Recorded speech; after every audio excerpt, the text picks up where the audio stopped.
Почитувани граѓани, почитувани новинари.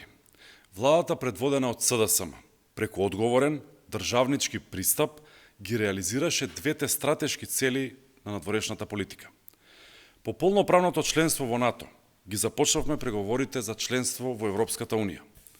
Со одржувањето на првата меѓувладина конференција и почетокот на скрининг процесот, Република Северна Македонија и официјално стана земја преговарач за членство во Европската Унија. Процесот на преговори го водиме како македонци со заштитен македонски идентитет, со чиста формулација на македонскиот јазик. Тоа е потврдено од сите официјални институции на Европската Унија. И додека СДСМ ги реализира стратешките цели, грижејќи се за македонскиот јазик и идентитет, ВМРО-ДПМН, предводено од Христијан Мицковски, по секоја цена действува антиевропски и на штета на државните и националните интереси.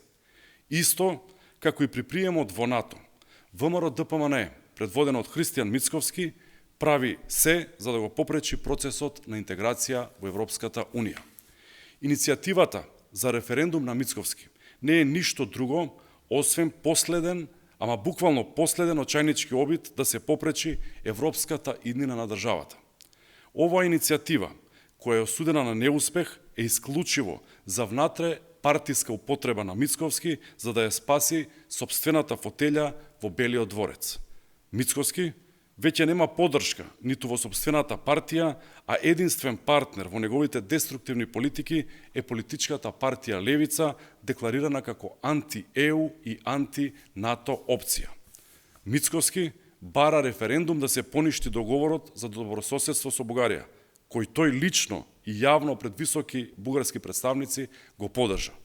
Тоа е доказ дека кај него нема ниту грам чувство за државност, туку своите политики ги води единствено според своите лични потреби и интереси. Почитувани, иницијативата на Мицковски ќе пропадне. СДСМ, Европската коалиција што ја предводи, како и мнозинството на граѓани, нема да дозволат ВМРО-ДПМН одново да ја загрози европската иднина. Нема да дозволат само заради лични причини на Мицковски македонското општество повторно да биде изолирано и поделено, како тоа што беше во времето на владењето на ВМРО-ДПМН. Мицковски и Апасиев нема да ја спречат европската иднина на државата. Европската опција ќе победи. Благодарам.